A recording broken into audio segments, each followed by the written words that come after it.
Hi everybody. I think you remember when we talked in the lab of algorithms and flowcharts about flowchart with the branching and decisions. And we said that sometimes in real life we need to make some decisions depending on some conditions. For example, let's say that if the student he got more or equal to 60 in exam, it means that he passed it. Or for example, if it rains, I would use an umbrella. Such examples in real life, we can apply them in the coding by using which is called if statement. And if you remember again from the same lab, algorithm and flowchart, we had an example related to this student who entered the 3 grades, ABC, and then we got the average of this student saved in X.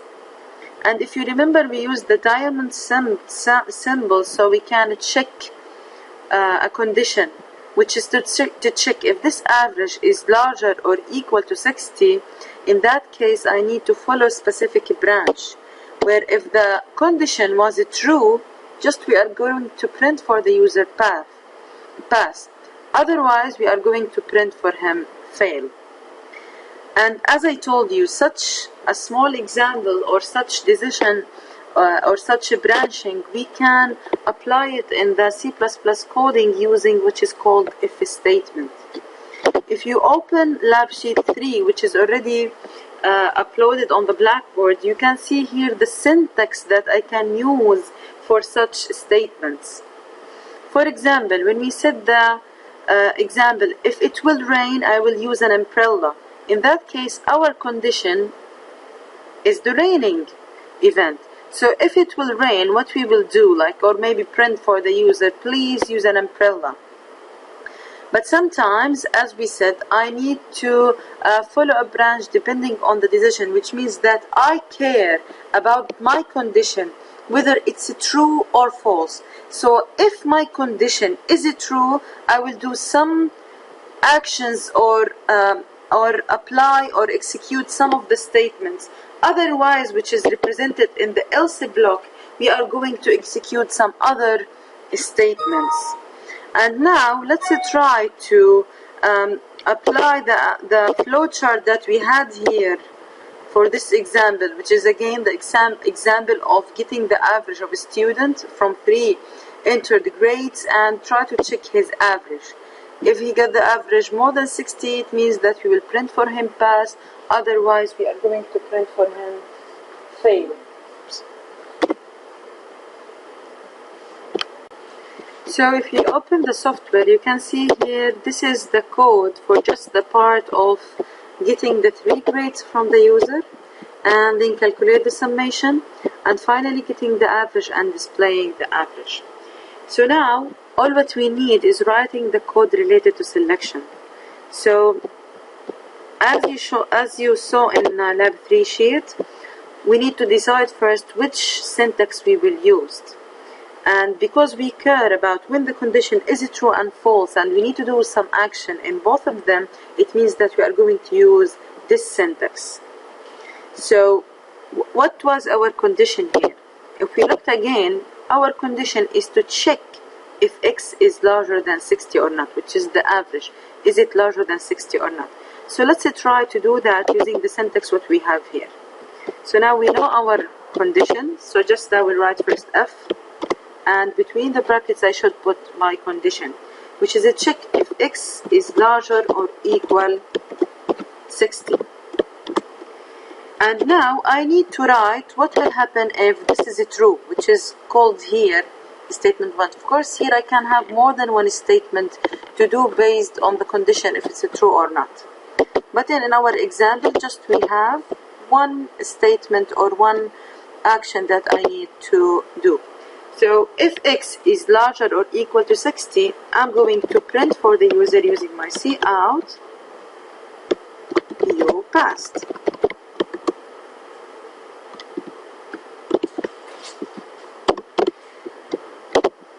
On the other way, if this condition was false, would need to print what? We need to print fail, which is, if we look at the syntax, it should be under the else block.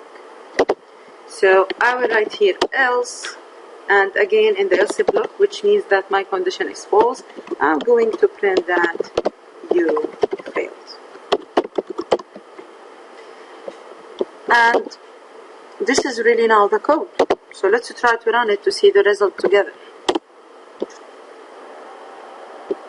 So let's try to enter some grades which are less than 60, or on the end to get average which is less than 60. So for example, let's assume he got 30, 35.4 and 23. So you can see that the average is less than 60, so the user he got message that he failed. But on the other hand, if we run our code again and we let the student to get in the end with average which is more than 60, let's get this values and 100. So he got an average which is larger or equal to 60, so we printed for him you passed. There is something else that I need you to understand, that as I told you, sometimes in some other examples I need to put more statements or to execute more statements, for example in the case if this condition is true. So for example here I need to write cout, just for example, your average equals, and then print this average which is saved in X. Again, this is only just an example. So now you can see here that I got red line for the error. And if I try to compile my code to check what are my errors here, look what it gave me the error. Illegal else without matching if in line 22. So now here it's saying that I have mismatch between the if and the else. And this, to solve it, it's very simple to do that by matching between the if and else, and that's only with the curly brackets. So if I have more than one statement, that I will apply under the if block, which means that the condition is true, or under the else block, which means that the condition is false, I need to put them between curly brackets. So now you can see that the red line vanished and this will be true. And again now, if I have here another statement that I need to action or I need to execute if my condition is false, also I need to put that in a block which is using my curly brackets. Now maybe a question came to your mind. If only I have one statement, is it wrong to keep those curly brackets?